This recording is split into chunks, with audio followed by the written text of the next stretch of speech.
you're not getting what you want out of your barber business, and you're probably not getting what you want out of your life either. Not because you're lazy, not because you're not talented, not because your city is too small, and not because you don't grind hard enough. You're stuck because you want too many things at the same time, and you're not willing to make the trade-offs required to get them. And I know that might sound harsh, but stay with me, because this video might be the most important thing you hear as a barber. Let me explain what I mean. Most barbers say that they want more money, they want more clients, they want more respect, they want more freedom, they want to work less, they want to charge more, but at the same time, they want to stay comfortable, they want to avoid risk, they want to avoid judgment, they don't want to post content, they don't want to invest money, they don't want to look stupid online, and they don't want to be seen trying. You cannot have both. That combination doesn't exist in real life. And the reason so many barbers feel frustrated is because nobody ever tells them directly.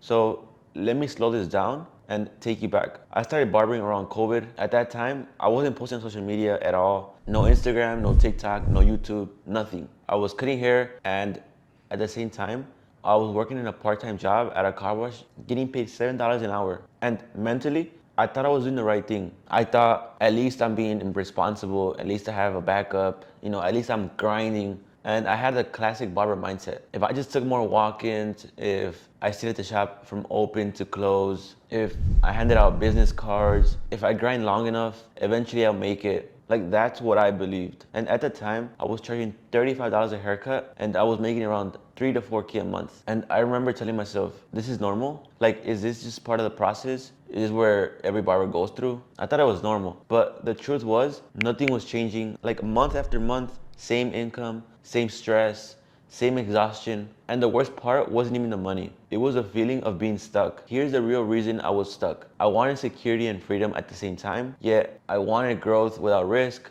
I wanted success without discomfort. I wanted to keep the car wash job while also expecting barbering to like magically take off. And that is a trade that keeps more barbers stuck, trapped. Now, I want to talk about where the mindset came from because it's important. My parents are Mexican, immigrants. My dad has one of the strongest work ethics I've ever seen in my life. Growing up, all I heard was work harder, do it on your own, don't rely on anybody, be independent. If you grind long enough, you'll be successful. And listen, that mindset builds discipline. It builds toughness, it builds character, but it does not build leverage. And nobody ever explained that to me. So I did exactly what I was taught. I worked 2 jobs. I never asked for help. I never invested to guidance. I thought if I just suffered long enough, success was eventually gonna show up. But here's the truth that nobody wants to admit. Hard work without direction does not scale. It only keeps you busy. And this is where most barbers get uncomfortable because barber culture glorifies suffering. Long hours, no days off, being tired, being broke, but humble. But suffering is not the goal. Results are. The real shift was when I finally admitted something to myself. Cutting hair was not my problem. Marketing was. And that was hard to accept because in the barber industry, we're taught that if your cuts are clean enough, the money will come. And that's a lie. Being good at cutting hair keeps you employed. Being good at marketing gives you leverage. So I made the scariest decision of my life. I invested into myself. And to be honest, I was so scared of judgment. I lied to my parents. I told them that the money I spent was for my barber license. But in reality, it was to learn social media marketing. And 2 months later, and they're like, how's the license going? At that moment right there is where most people quit because I told them the truth and they were super mad. They doubted me.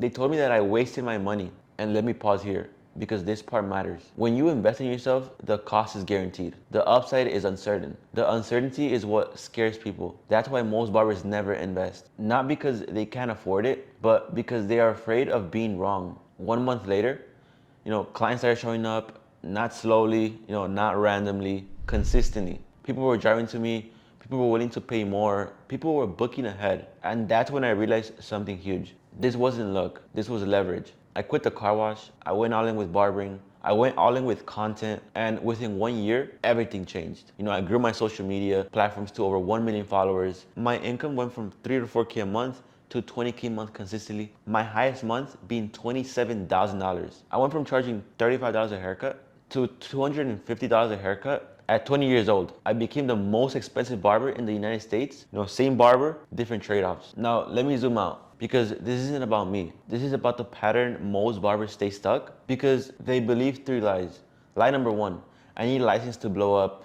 And a license doesn't bring clients, marketing does. Lie number 2, it's my city. Social media doesn't care where you live. The internet is bigger than your zip code. And lie number 3, I can't afford to invest into myself. But what they really mean is, I'm scared of uncertainty. Every decision in life is a trade. Posting content costs time, comfort, and ego. But the value is leverage, clients and freedom.